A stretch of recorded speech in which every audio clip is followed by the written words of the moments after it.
our military and intelligence services detected that the Iranians seem to be preparing for some kind of complex attack, either against a U.S. facility or against U.S. troops, which obviously we put troops into the area to safeguard against that possibility. A story that's in the news today is Iran. The Secretary of State, Pompeo, says their U.S. assessment is that Iran is responsible for the attacks on 2 oil tankers in the Gulf of Oman. Do you believe him, number one? And second, if this is Iran that's behind this, what should the U.S. do right now? What I believe is that this is an administration that is gunning for war, gunning for war, gunning for war in Iran. Prime Minister Abe was in Iran during this attack. As the first Japanese prime minister to visit Iran in 4 decades, Abe is looking to position himself as a mediator between rivals Tehran and Washington. The greatest threat to peace and security in the Middle East is the Islamic Republic of Iran. Because I really do believe we will be greeted as liberators. That the Tehran regime is the central problem in the Middle East. Escalating tensions with Iran, the Iranian foreign minister warning that the U.S. can't expect to stay safe after starting what he called, quote, an economic war. What are they doing?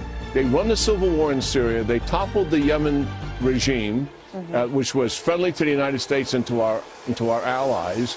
Their undue malign influence inside Iraq. They provide all the rockets and missiles to the Hezbollah and to the Hamas. Hamas just a few weeks ago fired close to 600 at them. Yeah. Virtually every one of those is an Iranian missile. So that's where we are. President Trump issued a tough new warning to Iran today, suggesting that if Tehran wants to fight, it will be, in his words, the official end of Iran. The official end of Iran. The official end of Iran. In its latest show of force, the U.S. military released these images today, showing the aircraft carrier USS Abraham Lincoln and an amphibious assault ship conducting joint exercises in the Persian Gulf, ready to respond to, quote, credible threats. Even as Tehran-backed militias are accused of firing a rocket near the U.S. Embassy in Baghdad today, and tensions flare in the Persian Gulf. The Trump administration is doubling down on its claim that Iran and militias tied to it are planning attacks against American forces in the region. Adding to the tensions in the past week, the U.S. withdrew its non-essential staff from its embassy in Baghdad.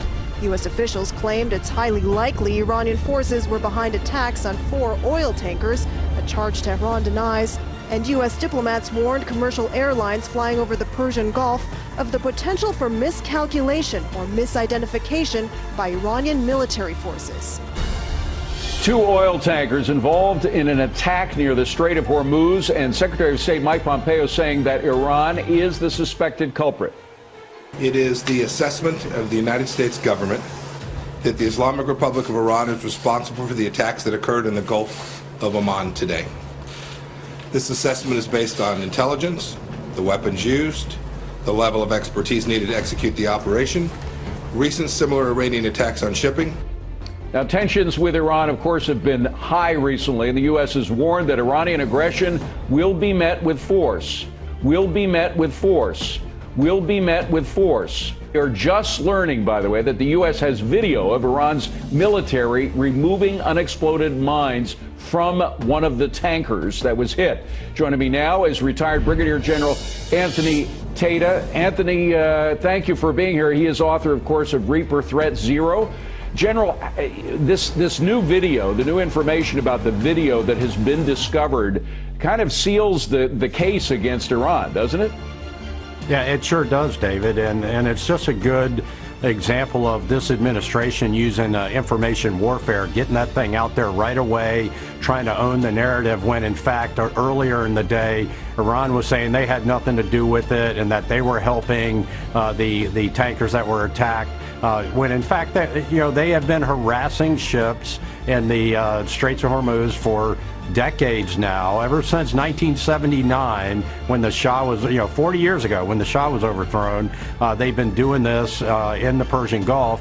They've been trying to destroy America, it's trying to destroy Israel, and which is why the Obama deal made no sense to anyone that thinks strategically about Iran. They're the #1 state sponsor of terror, and they export that everywhere, and they try to disrupt Israel, they try to disrupt America, and they try to disrupt and destroy the world economy by disrupting the flow of oil in the Persian Gulf. Many people are taking the prospect of a war between the US and Iran very seriously.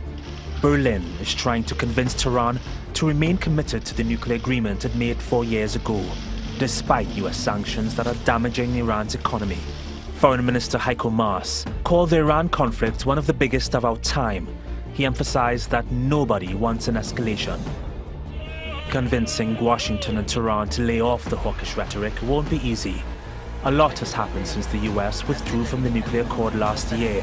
In May, President Donald Trump approved the sale of billions of dollars in weapons to Iran's rival Saudi Arabia, and he's increased the US's military presence in the Gulf. Iran calls the moves dangerous psychological warfare. Whoever starts a war with us will not be the one to finish it. And Iran is growing impatient. If we do not see that concrete actions by the remaining members of the nuclear deal are being taken and economic terrorism against Iran continues, we will take the next step. We will take the next step. We will take the next step.